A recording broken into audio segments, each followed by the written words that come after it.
ఓం శ్రీ మాత్రే నమః. అందరికీ నమస్కారాలండి. ఈరోజు మనం మాట్లాడుకునేది ఏంటంటే భార్య భర్త మధ్యలో మనకు మనస్పర్ధలు వస్తున్నాయి.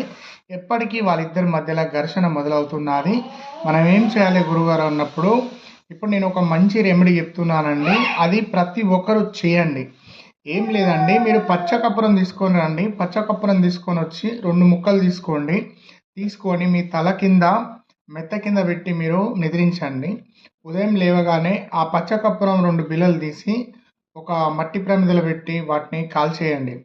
ఇలా మీరు భార్య చేసుకోవచ్చు, భర్త చేసుకోవచ్చు. ఇలా చేయడం వల్ల మీకు ఏమైతదంటే, మీకు మీకు నకారాత్మక సంబంధించిన శక్తులు కావచ్చు, లేదా నరదృష్టి కావచ్చు, చెడు దృష్టి కావచ్చు, లేదనుకో మీకు ఎటువంటి బాధలున్నా కూడా, లేదనుకో మనకు శుక్రుడు అనుకూలంగా లేనప్పుడు కూడా ఇలా చేయడం వల్ల మీ దోషం అనేది తొలగిపోతుంది.